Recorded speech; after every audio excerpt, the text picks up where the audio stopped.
Эцгийн хайр гэж юу вэ? Аав бүрийн хайр өөр өөрийнхөөрөө агуу байдаг.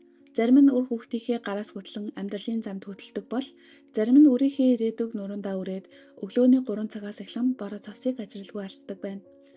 Тэгвэл та хүүгийнхээ ирээдүг өөрийнхөө нуруунд дээр тэн 12 жилийн турш түүний хөл болж сургуулийн зөөсөн нэгэн аавын тухай сонсож байсан уу? Өнөөдөр би та бүхэнд эцэг хүний төвчээр хаант хүртэл үргэлжилж болдгийг харуулсан нэгэн гайхамшиг түүхийг хуваалцъя. За ингээд түүхээ эхлүүлцгээе.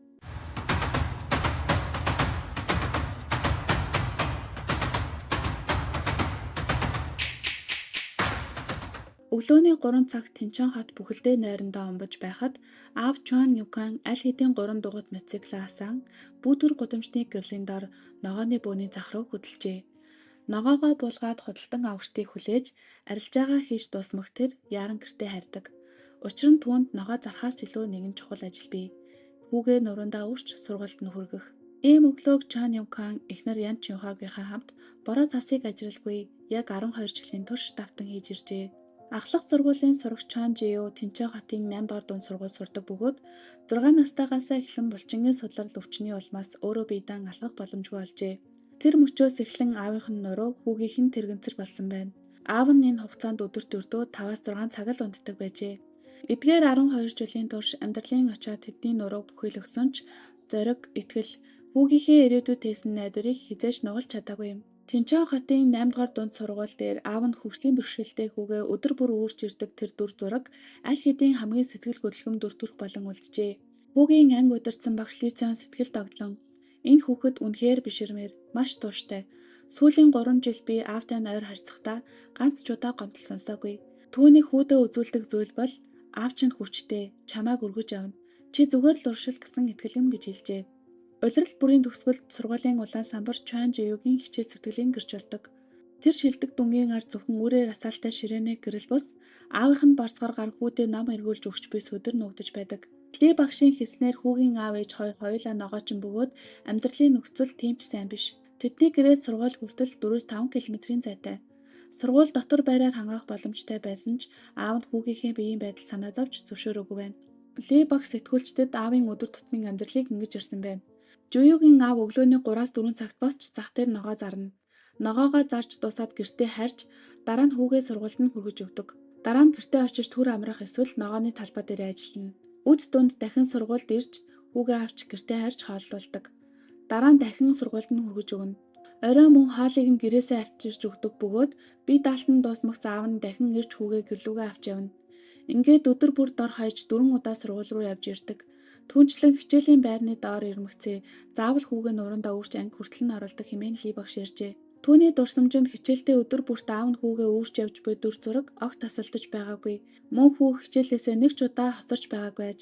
Сургууль түүний гэр бүлийн нөхцөлийг харгалзан сургалтын төлбөрийг чөлөөлж тэтгэмж тэтгэлгүүдийг нэн тэргуунд олгож ирсэн байна. Мөн багш сурагчид хүүд маш их анхаарал халамж тавьсаар иржээ. Гадаа хичээл сургалтын үйл ажиллагаа болоход багш нар зохион байгуулах шаардлагагүй. Ангийнх нь хүүхдүүд өөрсдөө түүнийг өөрч тэрэгцэртэй түлхэж өгдөг. Түүнийг хизээж анги хамт олонны үйл ажиллагаанаас хоцроож байгаагүй гэж Ли багш ярив. Сургуулийн зүгээс ч мөн багш сурагчид ээлжлэн хүүг үрч чатаар гаргах, аавын сургуульд ажилд авах, мөн тусдаа дотор байр гаргаж өгөх зэрэг олон тусламжийн гар сунгасан ч аав нь гэрт минь ногооны талбай байгаа учраас тэндээс олдох боломжгүй гэж хэлээд бүгдээс нь татгалзжээ. Тэрээр бусдад төвөг учруулахыг хүсээгүй бөгөөд нэгэн мартагдашгүй үгийг хэлсэн байдаг. Хэрвээ би унавал миний хүү унана. Тийм учраас би хизээж унаж болохгүй. Хүүгийнхээ төлөө би үргэлж бат зогсох ёстой гэж. Энэ бол зүгээр нэг зөрүү зам биш. Харин хүүгийнхээ хувь заяаг өөр хэн нэгний биш, зөвхөн өөрийнхөө гар дээр, өөрийнхөө нуруунд дээр л найдвартай авч явах гэсэн эцэг хүний агуу хариуцлага байлаа. Ли багш, манай сургуулийн бүх багш сурагчид Чуан Жиюгийн аавыг маш их хүндэлдэг. Түүний бүх амьдрал хүүхдийнхээ ирээдүйг л түшиж, түүнийг өргөж авч явж байна. Бидний нүдэнд тэр үнэхээр агуу хүн хэмээн хэлсэн байдаг. Хятадд Гако буюу эсэлтийн ерхий шалгалт болохоос 100 хоногийн өмнө тангараг өргөх өдөр болдог бөгөөд хүү ангийнхныхаа хамт улаан туудсан дээр Гакогийн хүсэл мөрөөдлөө бичжээ. Ангийнх нь түүнийг болгоомжтой нуруундаа өөрч хүчээ нэгтгэн тэр хүслийг сургуулийнхаа хашаан дахь том модонд өндөр дүлгсэн байна. Хүүгийн ээж Ян Чавха. Хүүхдийн маань ууггүй чармаалтыг эцэг их бид нүдэрээ харж зүрхээрээ мэдэрч ирсэн. Тиймээс цаашид ч ямар ч үр дүн гарсан бай, түүнийг бид үргэлжлүүлэн дэмжинэ хэмээн хэлсэн байдаг. Гакогийн өдөрч болж онцгой зөвшөөрлөөр аавынх нь машин шалгалтын байрны гадаа хурж очжээ. Шалгалт дуусахад аав нь танхимд орж хүүгээ урьдын адил нуруундаа өрн гарлаа. Танхимаас гарч буй хүүгийн нүрэнд хүн тачаагаа тайлсан амар амгалан ирээдүйг харсан гэрэл зэрэгцэн байв. Ахлахын энэ жил хүүхэд үнэхээр их ядарсан. Одоо шалгалт дууссан. Хүн бүр амьсгаа авах цаг боллоо гэж аав нь хэлжээ. Хүсэн хүлээсэн шалгалтын оноо гарлаа.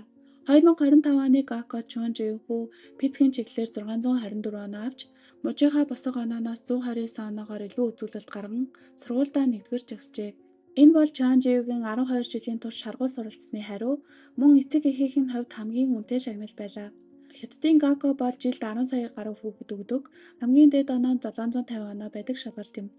Хөгжлийн бэрхшээлтэй хүү 624 оноо авсан нь жирийн сайн дүн биш, шилдэг хэдхэн хувьд багтсан гайхамшигт амжилт байжээ. Мэргэжил сонгох өдөр хүү их сургуулиудын нээлттэй өдөрлөгт оролцов. Эсэлтийн багш нар түүний түүхийг сонсоод сэтгэл нь ихэд хөдөлж, түүний ирээдүйн суралцах төлөвлөгөөнд урам зориг хайрлан эрүүл өргөжээ. Эсэлтийн багш: Гако дууссан чиний зам эндээс л эхэлж байна. Одоо чиний өмнө илүү өргөн ирээдүй нэгдэнэ. Яаж төлөвлөх вэ? Яаж хичээх вэ? Яаж өөрийгөө бүтээх вэ? Энэ бол чиний өдөр бүрт өөрөөсөө асуух асуулт. Их сургууль гэдэг бол ахлах сургууль шиг оноогоор хэмжигддэг газар биш. Харин оюун ухаан сэтгэлгээ чадвараараа өөрийгөө баталж хүн болж төлөвшөх орчин юм гэж хэлэхэд хүү хариудна. Би их сургуулийн амьдралыг үнэхээр хүсэн хүлээж байна. Мэдлэгээ уламт хэлж өөрийгөө хөгжүүлж, зам таарах ямар ч бэрхшээлийг аавтайгаа хамт зоригтой даван туулмаар байна. Би зүгээр нэг сурч байхаас илүү өөрийн чадвараар зогсож чаддаг хүн болохыг хүсэж байна гэж хариулсан байна. Харин аав нь хүүгийнхээ амжилтын талаар даруухнаар: сэтгэл хангалуун байна. Хүү минь муж дотрооч бай, мужаас гадуурч бай, хаан сурна, тэр бол түүний сонголт. Хүү минь хаан сурахыг хүснэ, би тэнд нь хамт явна гэж амлажээ. Одоогоор Чуан Жию компьютерийн чиглэлийг ихэд сонирхож байгааж. Хүүгийн авсан 624 оноо гэдэг бол зүгээр нэг шалгалтын дүн биш юм. Энэ бол 12 жилийн цоцоршгүй алхам, 12 жилийн нойрддуу шөнүүд, 12 жилийн турш өөртөө өгсөн би ядрах ирэхгүй гэх эцэг хүний дотоод тангараг юм. Удахгүй хүн их сургуулийн босго алхана. Магадгүй өөр хот руу явж өөрийнхөө амьдралаар өөрийнхөө жигүүрээр нисэж эхлэх байх. Гэхдээ нэг зүйл хэзээ ч өөрчлөгдөхгүй.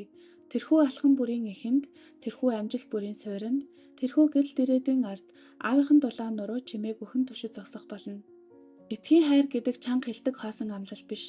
Энэ бол би чиний оронд ядрахад бэлэн гэж хэлээд хүн тачааг нь үрээд алхдаг амьдралын хатуу хэрний агуу сонголт юм. Бидний амьдралд алхахад хэцүү бүдэрч унах мөч ирэх бүрт хаа нэгтээ нэгэн дулаахан нуруу биднийг аль хэдийн үрээд даваа бүхнийг дагуулад явж байдаг гэдгийг хизээж битгий мартаарай. Хэрвээ энэ түүх танд таалагдсан бол лайк дарж өөр төрсэн сэтгэлээ бидэнтэй хуваалцаарай.